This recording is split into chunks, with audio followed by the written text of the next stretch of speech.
안녕하세요. 서메리입니다. 드디어 원서 읽기 챌린지의 마지막 시간이 찾아왔습니다. 일단 여기까지 도전을 이어오신 여러분의 끈기와 열정에 박수를 드리고 싶어요. 우리의 챌린지처럼 소설 The Last Lesson의 줄거리도 마무리를 향해 다가가고 있는데요. 지난 시간에 훌쩍 철이 들어버린 어린 화자의 대견하면서도 가슴 아픈 독백을 끝으로 이야기가 마무리됐었죠. 그 이야기가 어떻게 결말까지 이어질지 지금부터 살펴보도록 하겠습니다. 아직 책을 읽지 못하신 분들은 가능하면 더보기란의 링크에서 무료 원서 전자책을 다운받으신 후에 8페이지까지 쭉 훑어보시고 해설을 확인하시길 추천드립니다.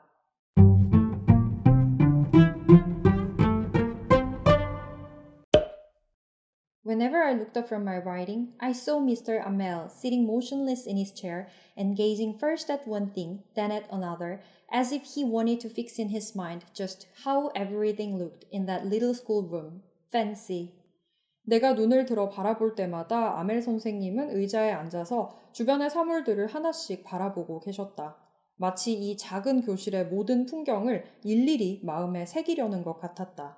얼마나 가슴 아픈 모습이던지.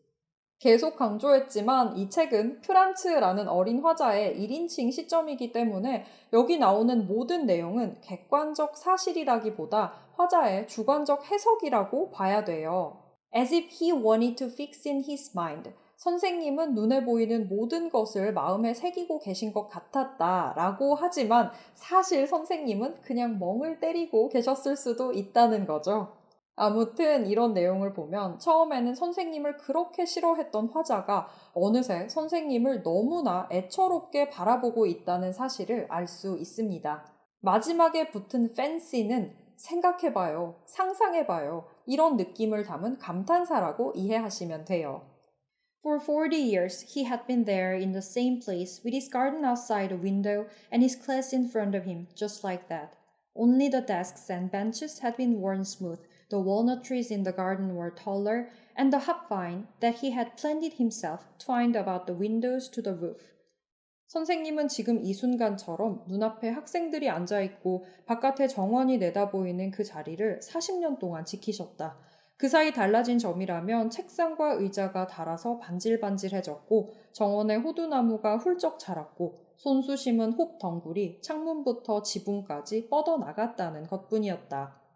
여기는 시각적인 이미지가 강조된 장면이죠. 아멜 선생님은 40년 동안 just like that, 지금과 똑같은 모습으로 이 자리를 지켰는데 그 사이에 desks and benches had worn smooth, 책상과 의자는 점점 낡아가고 the walnut trees were taller, 호두나무는 키가 훌쩍 자란 거잖아요. 이런 장면들을 머릿속에서 상상하면서 문장을 쭉 따라간다면 감동도 커질 뿐더러 이 긴 문장을 순서대로 이해하면서 읽어나가기가 한결 쉬워지겠죠. How it must have broken his heart to leave it all, poor man, to hear his sister moving about in the room above, packing their trunks, for they must leave the country next day. 불쌍한 선생님, 이 모든 것을 두고 떠나기가 얼마나 힘드실까? 위층의 방에서 들려오는 짐을 싸느라 분주히 돌아다니는 누이의 발자국 소리는 또 얼마나 사무치실까? 두 사람은 당장 내일 조국을 떠나야 한다. 지금 화자가 선생님을 poor man, 가엾은 선생님 이렇게 부르고 있어요. 앞에서는 cranky, 괴팍한, 성질이 불같은 이런 형용사를 써서 선생님을 묘사했잖아요. 화자의 시선 변화가 정말 극적으로 드러나는 장면입니다.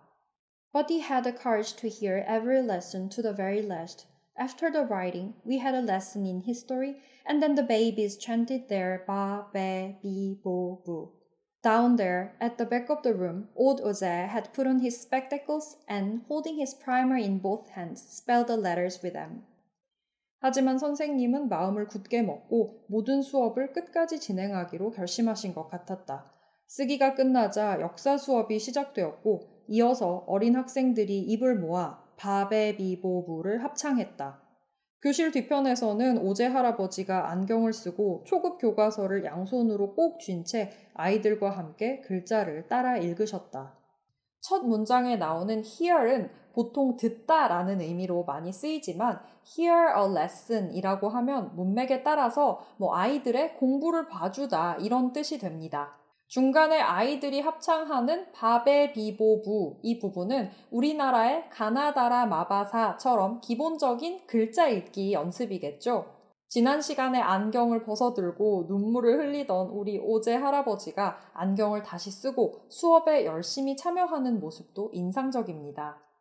You could see that he, too, was crying. His voice trembled with emotion, and it was so funny to hear him that we all wanted to laugh and cry. Ah, how well I remember it, that last lesson. 그 장면을 본 사람이라면 할아버지가 우리처럼 울고 계신다는 사실을 눈치챘을 것이다.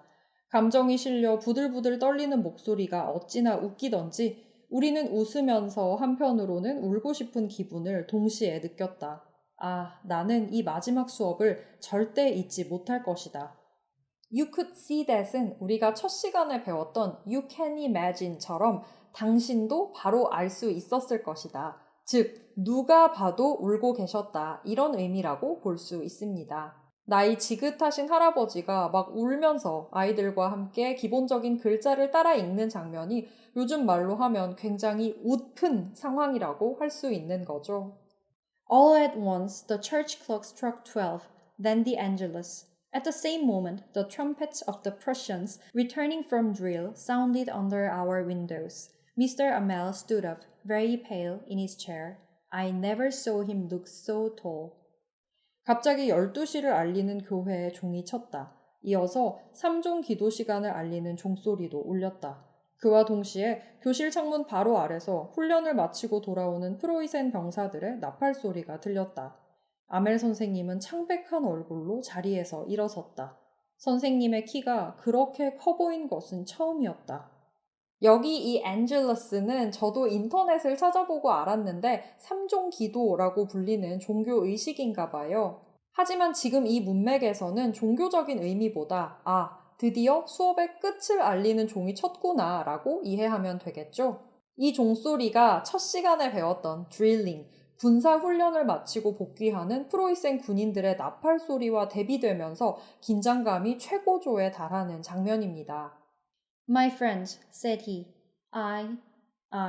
but something choked him. He could not go on. Then he turned to the blackboard, took a piece of chalk, and, bearing on with all his might, he wrote as large as he could, Vive la France. 우리 친구들, 선생님이 입을 열었다. 나는, 하지만 목이 메어 차마 말을 잇지 못하셨다. 잠시 후 선생님은 칠판을 향해 돌아서더니 분필을 집어들고 온 힘을 다해서 쓸 수 있는 가장 큰 글자로 이렇게 적으셨다. 프랑스 만세. 중간 부분의 마잇은 흔히 쓰이는 것처럼 조동사 메이의 과거형이 아니라 힘이라는 뜻의 단독 명사로 쓰였습니다. 그리고 마지막 줄에 Vive la France 이 부분은 엄밀히 말해서 영어가 아니라 프랑스어인데요. 우리가 앞에서도 살펴봤듯이 실제로 영어 원서를 읽다 보면 프랑스어나 독일어 같은 기초적인 유럽어가 번역이나 별도의 설명 없이 그대로 쓰이는 경우가 굉장히 많아요. 그런 의미에서 영어 원어민들이 기본적으로 알고 평소에도 자주 사용하는 유럽어 단어들을 자연스럽게 배울 수 있다는 것도 원서 읽기의 큰 장점입니다. Vive la는 프랑스어로 만세라는 뜻인데요. Vive la queen, 여왕 만세, Vive la diversity, 다양성 만세 이런 식으로 뒤에 영어 단어를 붙여서 쓸 수 있는 영어 버전의 일상 외래어라고 할 수 있습니다. Then he stopped and leaned his head against the wall and, without a word, he made a gesture to us with his hand. School is dismissed. You may go. 그리고 선생님은 멈춰서서 칠판에 머리를 기댄 채 우리를 향해 말없이 손짓하셨다. 수업을 마치겠습니다. 모두들 돌아가세요.